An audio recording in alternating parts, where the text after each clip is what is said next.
সরকার পক্ষ থেকে অনেক কিছু বলা হয় যে ট্রেনের এত উন্নতি করতেছি, এই করতেছি, সেই করতেছি, কিন্তু বাস্তব চিত্রে আসলে তা আমরা কিন্তু সচক্ষে দেখতে পাই না। আমরা কসবা থেকে ঢাকা যাব, কিন্তু উপকূল এখনো নোয়াখালী থেকেই ছাড়ে নাই। আমি ছিলাম উপকূলের যাত্রী, তো আমার ঢাকা যাওয়ার কথা, মানে বিদেশে যাওয়ার কথা আর কি। আমার এয়ারপোর্ট ঢুকতে হবে 1টার আগে, তো এই জন্য আমি উপকূলের টিকিট কাটছিলাম, কিন্তু যান্ত্রিক ত্রুটির কারণে উপকূল এখনও নোয়াখালী থেকে ছাড়ে নাই। তো আমরা কীভাবে যাবো আর কি, এখন কী করবো কিছু বুঝতে পারতেছি না। ওই জন্য আমরা চট্টল স্ট্যান্ডের কাটতে বাধ্য হয়েছি। আমার মতো এরকম যাত্রী তো অনেক, এরকম হইলে তো মানুষে কীভাবে যাইব। আমি তো যাওয়ার কথা সৌদি আরবে 2:50 ফ্লাইট, তো আমি তো এখানে আসছি 8:30 মতো ফ্লাইট, এখান থেকে উপকূলে আসার কথা, এখন আসতেছে না। এখন বাজে আপনার 9:40, এখন আল্লাহ আলাম কয়টা বাজে আসবে। আমরা কসবা থেকে ঢাকা যাব, কিন্তু উপকূল এখনো নোয়াখালী থেকেই ছাড়ে নাই। অনেকক্ষণ হয়েছে আসছি, আইসা রেল স্টেশন অপেক্ষা করতেছি, এই গরমের মধ্যে বসে আছে। এইখানে তো অনেক মানুষ, ভিড়, বসার বেশি একটা জায়গা নাই।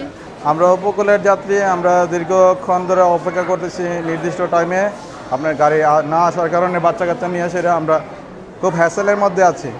আমরা ঈদ পরবর্তী যাত্রা যে সুন্দর হবে ওইটা আসলে আমাদের মানে কাম্য ছিল, কিন্তু আমরা প্রত্যাশা অনুযায়ী আমরা যেতে পারছি না। ইঞ্জিন নাকি বিকল, আমরা শুনতে পাচ্ছি যে ইঞ্জিন বিকল আছে। বর্তমানে উপকূল কোথায় আছে সেটাও আমরা জানি না। ব্যাড ট্যাক্স দিয়েও যদি টিকিট কেটে উপকূলে জন্য অপেক্ষা করতেছে, এখন পর্যন্ত উপকূল আসতেছে না। টাইম টু টাইম কোনো ট্রেনের আসার কোনো খোঁজ খবরই নেই, এবং স্টেশনের অবস্থাটাও তেমন ভালো না, যে পরিবেশের অবস্থা খুবই খারাপ। সেই ক্ষেত্রে এই ট্রেনের এত টাকা, যেগুলো হচ্ছে যে কী উন্নয়ন হচ্ছে ট্রেনের, তা কোনো মানে আমরা বাস্তবে সেগুলো আর দেখতে পাই না। যা আমাদের টিভিতেই সরকার পক্ষ থেকে অনেক কিছু বলা হয় যে ট্রেনের এত উন্নতি করতেছি, এই করতেছি, সেই করতেছি, কিন্তু বাস্তব চিত্রে আসলে তা আমরা কিন্তু সচক্ষে দেখতে পাই না। আমি relieving station master Abdullah Mamun বলছি।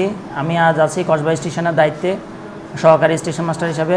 আজ উপকূল, ঢাকাগামী উপকূল প্রায় 2 ঘন্টা লেট আছে, যার কারণে যাত্রীরা অনেক বেশি ভোগান্তিতে আছে, এবং গর্ভবতী মায়েরা এবং শিশু, বৃদ্ধ অনেকে স্টেশনে অপেক্ষা করছে।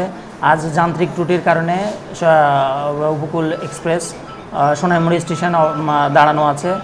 এখনও পর্যন্ত জানা যাচ্ছে যে ট্রেনটা এখনও পুরোপুরি প্রস্তুত নয় আসার জন্য।